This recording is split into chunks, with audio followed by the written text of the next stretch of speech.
taking responsibility. Your ex is going to create a narrative around one or two truths, as we have talked about before. They'll exaggerate and distort them. But the fact is that there will be some truth in them, and that gives them enough credibility.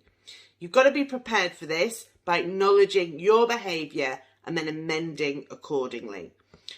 I do want to say at this point that your actions within an abusive relationship are not necessarily indicative of your character. If you've only ever behaved in these ways within that relationship, then it's reactive. If you recognise that you behave in these ways in other relationships, it's a pattern and one which you can focus on healing. We all make mistakes. It's how we respond and repair that speaks of our character.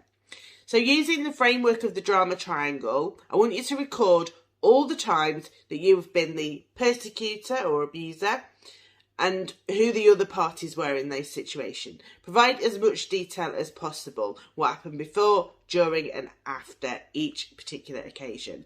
This isn't about labelling you as an abuser. It's a framework within which you can document your own behaviour within the context of your relationship. And this can be used for two purposes. Firstly, it helps you to identify areas for you to work on within therapy.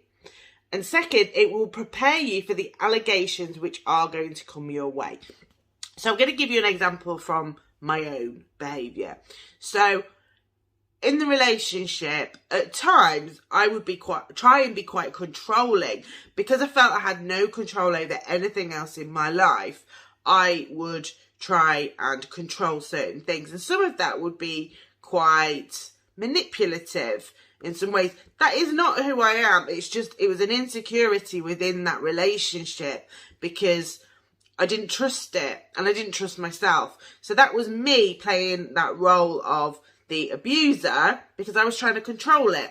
It's not who I am, but I acknowledge that I behaved in that way. So think about some of the things in the relationships that were out of character for you. You might have screamed at them at some point. You might have called them a name. It's not something that you normally do to people, but in that, it could be seen as being abusive, and that's what we want to do. So put it as that, and then provide the context. Like I say, it will help in the long run for you to know that these things are coming. You might even notice that you're still acting out some of these roles in the situation. I see it all the time in text message exchanges. As someone who didn't know what was going on wouldn't know who was the abuser and who was the victim, because the roles get so distorted. And so you need to take responsibility for your role in that, and that's what this is all about. Some clients react in a very hostile way when their ex makes contact. And whilst it's understandable given their experience, it does play right into their ex's hands. They show everyone how awful you behave, and it adds weight to their narrative.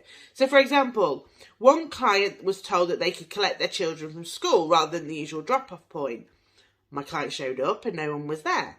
They were understandably confused and frustrated, and so they rang their ex to find out what was going on, and they didn't answer. And this went on for about 20 minutes or so, at which point my client sent a not so friendly text message laced with expletives. Now, given the whole context of the scenario, plus the years of controlling abusive behaviour they endured, the response is actually very understandable.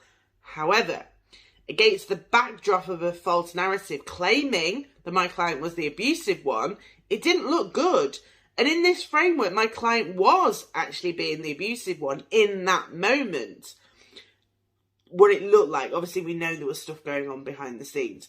So by taking responsibility for their behaviour and acknowledging that they could have handled it differently, they're not taking the blame, but they are making themselves less vulnerable to these tactics in the future.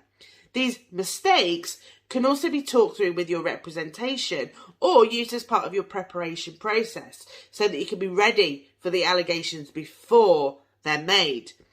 The important point to be aware of is how your behaviour has played or is still playing into the narrative and how it can easily get distorted. And as we work through this section, you are going to learn how to manage your responses better so that you aren't as easily drawn in, which gives your ex less evidence and reveals the true abuser.